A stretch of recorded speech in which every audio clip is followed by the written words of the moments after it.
Could the men match what the ladies did?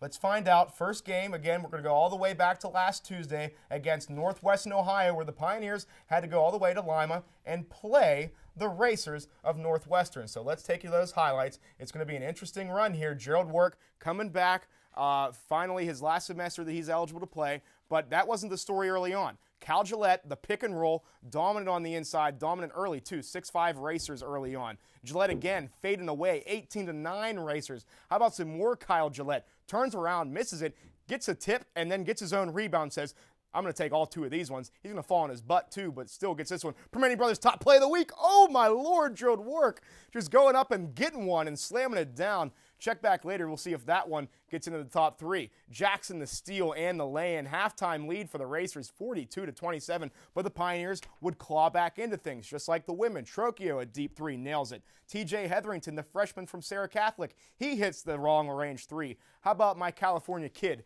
Joel Kashat, pump fake, and I'll take all three of these off the bank. How about Kashat one more time, putting it in within 10. How about Hetherington off the rebound? He's going to get the opportunity here. Great pass by Eric Johnson all the way up. This game's now within only 4 points, but the Pioneers unable to close any more of that gap. Jackson with some freebies puts it on ice, 76-68. Your final score. Northwestern Ohio improves to 11-8. Pioneers fall to 5-7. Hetherington with 20 points, and UNOH outscored the Pioneers 38-20 inside the paint. And when we talk about inside the paint, Aaron Cooney, who I'm going to bring in now for some men's analysis, I'm talking about Cal Gillette. Oh, Cal Gillette, their big man just really crushed Point Park. Outscored 38-20 there in that game inside the paint. Point Park really couldn't put up with any of these big guys down low.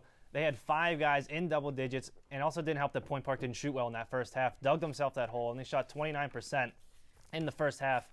And Point Park's been doing this all season long. They haven't been able to play a full 40 minutes of basketball, and it's been killing them. And that's why they've sunk this low into the standings. The only other player there in double figures was Gerald Work with 10, so the Pioneers come up with a loss at Northwestern Ohio, but would they be able to avenge themselves with a win against Malone? The ladies were able to. Let's take you to the highlights again against the Battle of the Pioneers, Malone and Point Park. Let's see how they did.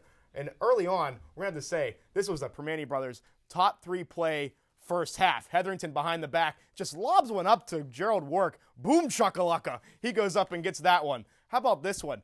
Joel Kashat going to get the rebound. Now prepare yourselves, everybody. That sandwich, don't be frightened by it. Be frightened by this. Oh my goodness. Off the backboard and just slams one home. Boom went the dynamite.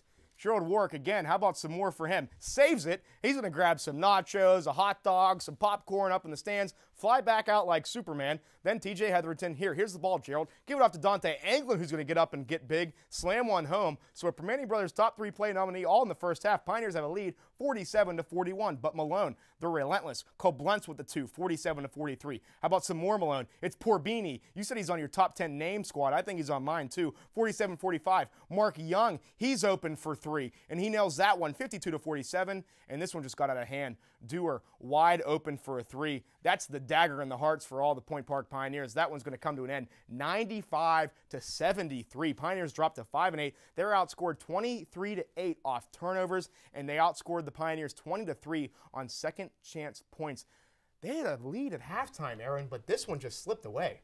Once again, not playing a full 40 minutes. Talked about it last game. Again, in this game, outscored 54-26 in the second half, and they really just gave up those open shots, and Malone was making them. They took what they wanted, and Malone just made them pay. Point Park really couldn't come up with anything, except for a couple big plays. Gerald Work really coming into his own here as a Pioneer, and it's going to show in the next couple games. Well.